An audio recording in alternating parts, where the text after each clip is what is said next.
Les graffitis sont partout, sur les édifices, sous les ponts, dans les ruelles. Certaines personnes considèrent cela comme de l'art, d'autres comme du vandalisme. Malgré tout, l'opinion du public tend à évoluer.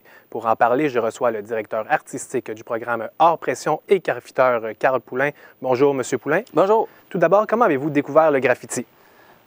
C'est une histoire d'adolescence, en fait. Le skateboard, les arts de la rue, la musique, le graffiti, ainsi de suite.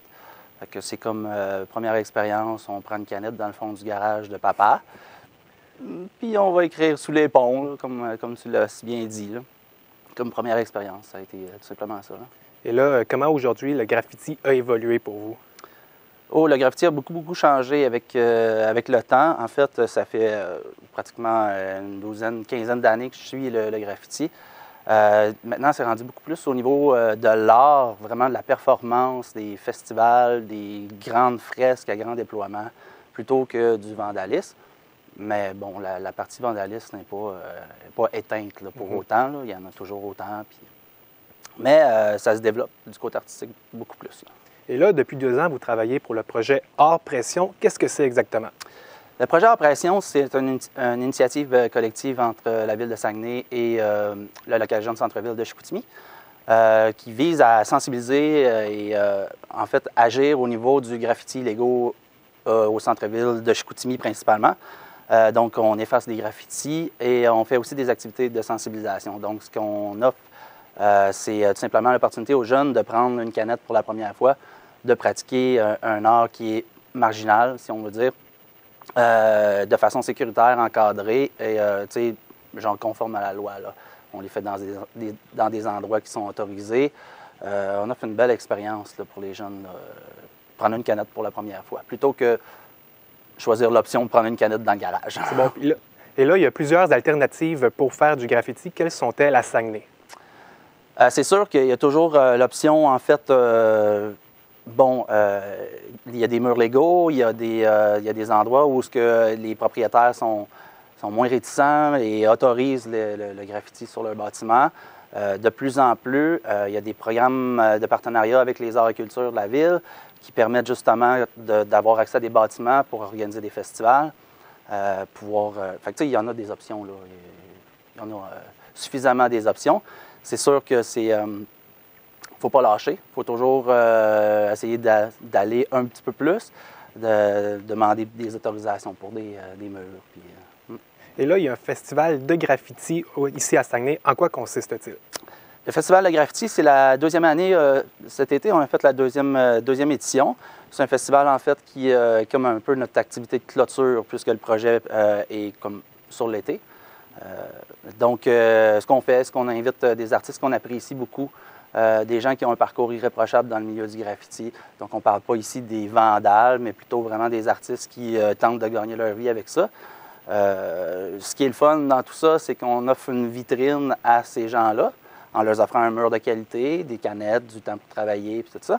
Mais aussi, on offre la possibilité aux gens qui ne connaissent pas le graffiti d'avoir accès à ça, de pouvoir parler aux artistes, de pouvoir dire « OK, oui, mais j'avais pas vu ça comme ça. Pour moi, le graffiti, c'est juste des gens qui vont beurrer des édifices, puis on trouve ça laid, mais ça, on l'apprécie. » Fait que, évidemment qu'il va y avoir une 3e édition du festival.